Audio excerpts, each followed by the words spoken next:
Bonjour à toutes et tous et bienvenue dans le podcast de l'IWEPS, l'Institut Wallon de l'évaluation de la prospective et de la statistique.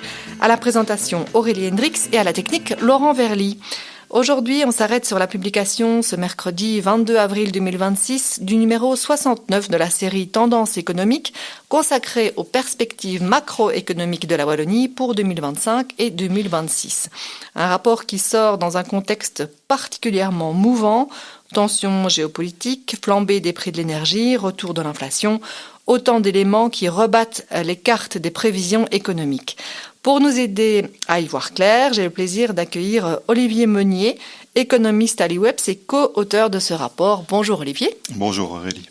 Alors Olivier, quand on lit ce numéro de Tendances économiques, on a le sentiment que le scénario que vous décrivez de numéro en numéro, puisque je le rappelle, Tendances économiques est une publication semestrielle qui propose à chaque fois un scénario adapté avec les dernières données et infos disponibles. Donc on a l'impression que ce scénario, il a changé assez brutalement.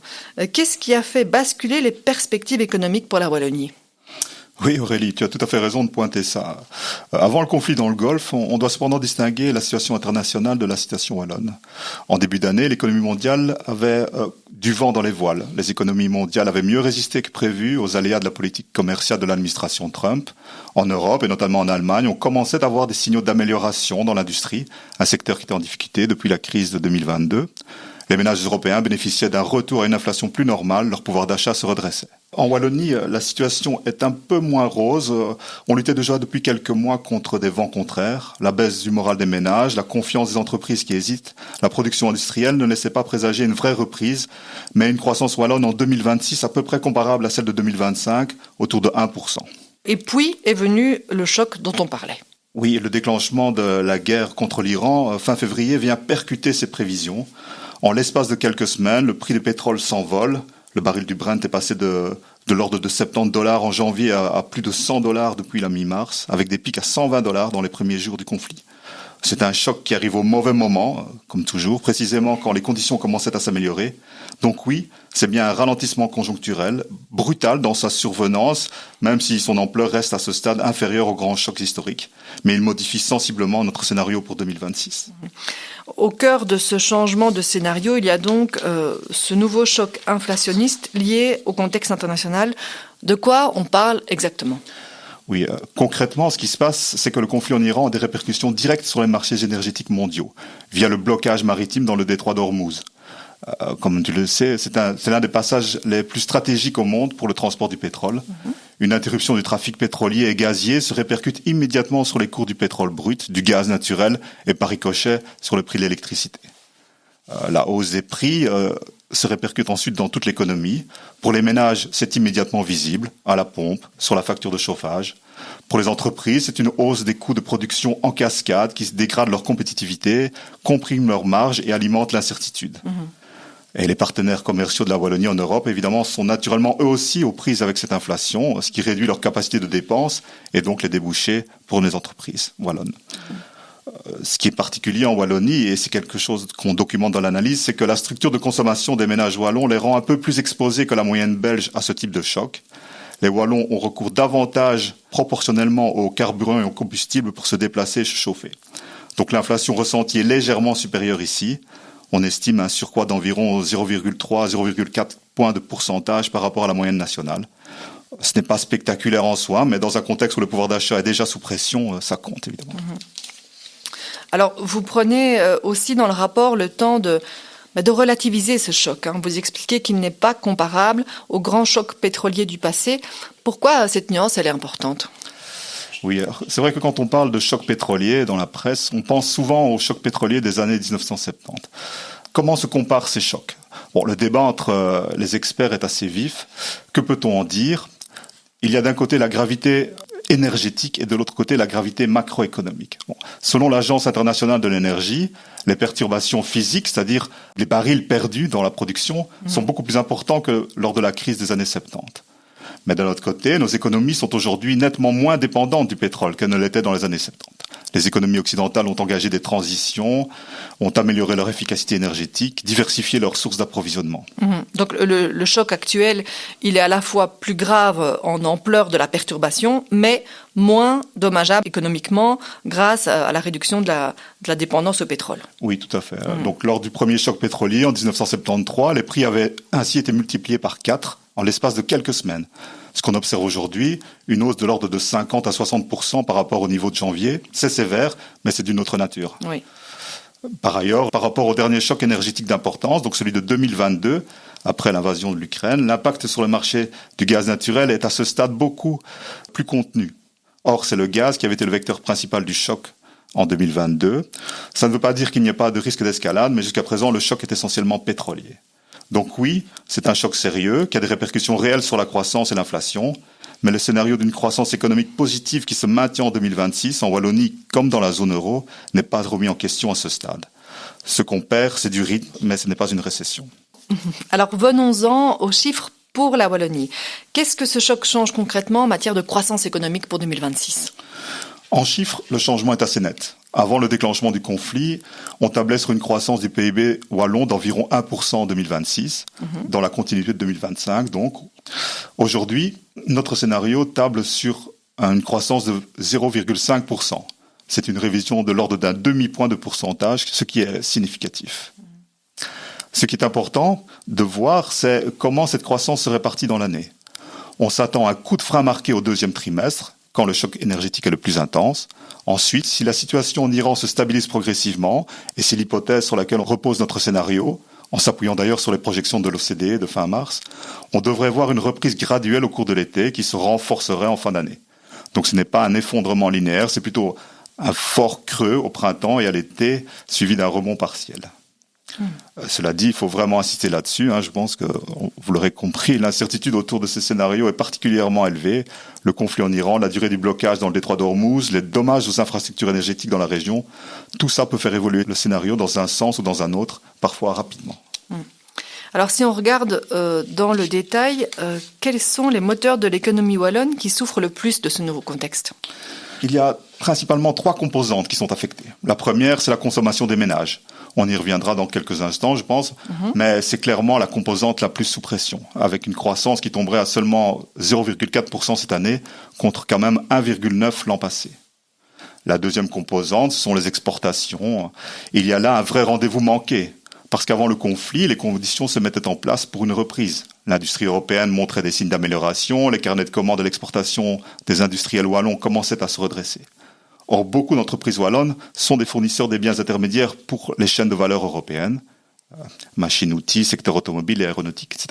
Quand l'industrie allemande ou française ralentit, cela se répercute directement chez nous. Donc le conflit en Iran est venu casser cette dynamique naissante.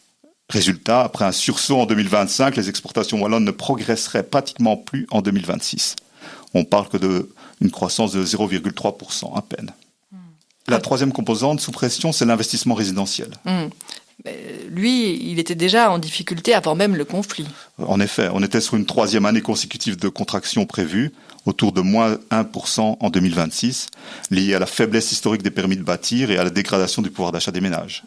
On notera que l'investissement des entreprises résiste mieux. On prévoit une hausse de 2,7% en volume, soutenue par la digitalisation, la transition énergétique, mais aussi de nouveau une nouvelle phase d'investissement exceptionnel dans le secteur des nouvelles technologies. Alors le rapport, il insiste beaucoup sur l'impact pour les ménages, donc on en a parlé déjà un petit peu. En 2026, à quoi doivent-ils s'attendre en termes de pouvoir d'achat ? Le chiffre qui résume la situation, c'est une perte de pouvoir d'achat de 1,8% en 2026, qui n'est pas d'ailleurs sans rappeler ce qu'on avait vécu en 2022 lors de la crise énergétique qui avait suivi l'invasion de l'Ukraine. C'est du même ordre de grandeur, c'est le résultat de 2 mécanismes qui se cumulent.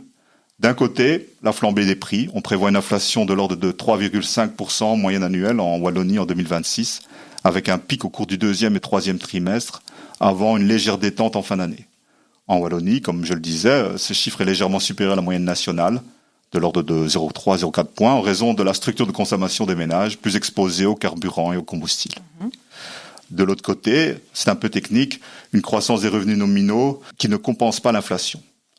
On prévoit une augmentation des revenus disponibles nominaux seulement de 1,6%, ce qui est insuffisant face à une inflation de 3,5%.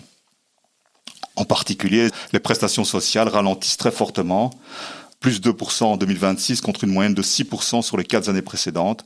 C'est là que la réforme du chômage, rentrée en vigueur en janvier, produit ses effets les plus immédiats. Oui, donc si je résume très simplement, même si les revenus des ménages augmentent, leur pouvoir d'achat recule parce que cette augmentation ne compense pas l'inflation. Tout à fait.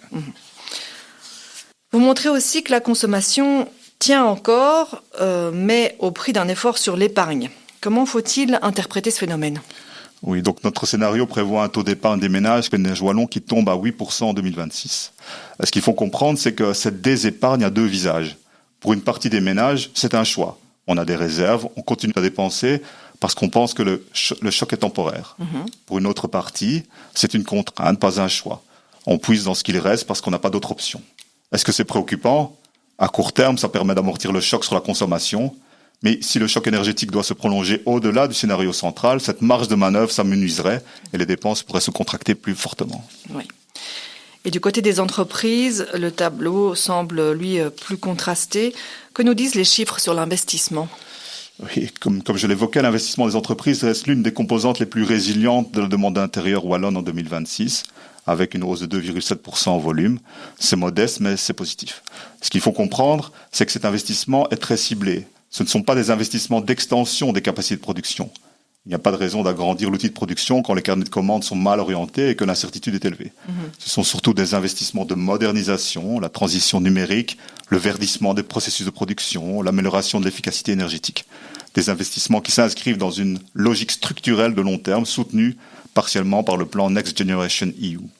À cela s'ajoute un facteur spécifique à la Wallonie, les nouvelles phases d'un investissement exceptionnel de grande ampleur dans le secteur des nouvelles technologies, comme en 2024.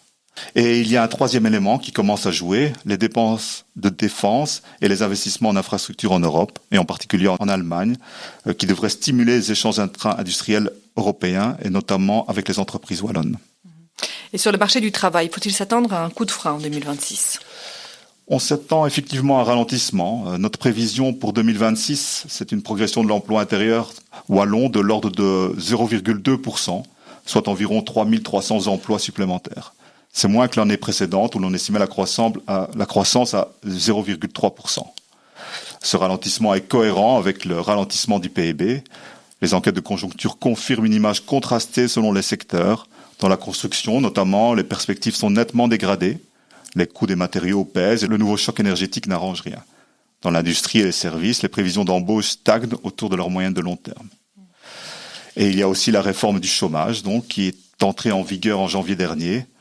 En théorie, la limitation dans le temps des allocations devrait intensifier les efforts de recherche d'emploi. Mais en pratique, à court terme, les effets sur l'emploi resteront probablement très limités. D'abord parce que la conjoncture est moins porteuse. Ensuite, parce que les personnes concernées sont souvent éloignées du marché du travail depuis longtemps. Un mot peut-être aussi, Olivier, sur la consommation et les dépenses publiques. Le soutien public à l'activité existe encore, mais il ralentit clairement. Du côté de la consommation publique, on prévoit une croissance de 0,9% en Wallonie en 2026, contre 1,3% l'année dernière. Ce ralentissement reflète essentiellement deux choses. Le tassement des dépenses de soins de santé, qui avait été un moteur important ces dernières années, et la stabilisation des effectifs dans l'administration. Ce n'est pas une coupe drastique, mais la contribution de la consommation publique à la croissance du PIB ne dépasse plus 0,3 points. Du côté des investissements publics, la principale source de dynamisme en 2026, c'est la défense. Les dépenses liées à l'engagement belge envers l'OTAN soutiennent l'investissement fédéral, dont une partie se localise en Wallonie. Mais cet élan est largement neutralisé par deux freins. D'abord, la réduction des investissements des pouvoirs locaux.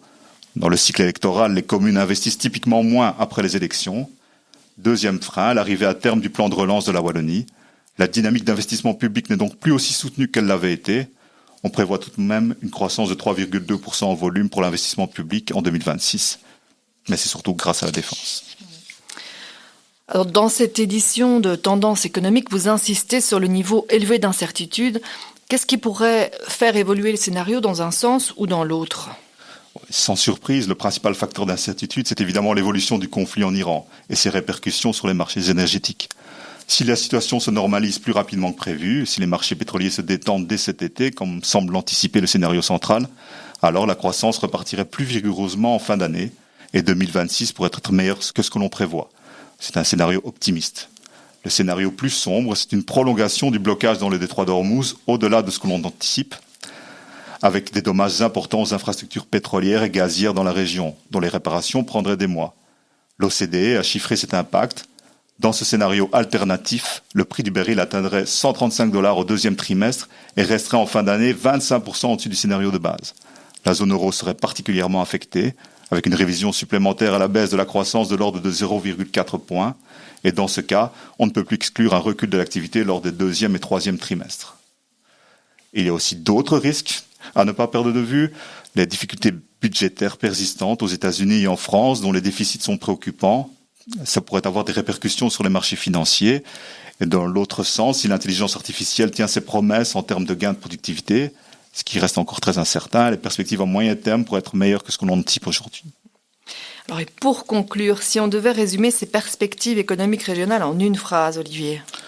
En une phrase ou deux, l'économie wallonne semblait aborder 2026 en mode mineur et le nouveau choc énergétique venu du Moyen-Orient est venu accentuer le ralentissement de l'activité et ce sont les ménages, déjà sous pression, qui en paieront le prix le plus immédiat, en espérant que la forte houle qui secoue l'économie mondiale ne se transforme en véritable tempête. Merci beaucoup Olivier Meunier pour ces explications très claires et très concrètes. Pour celles et ceux qui souhaitent aller plus loin, le rapport Tendance économique numéro 69 est donc disponible sur le site de l'IWEBS dans la rubrique Publications. Merci à vous de nous avoir écoutés et à très bientôt pour un nouvel épisode du podcast de l'IWEBS.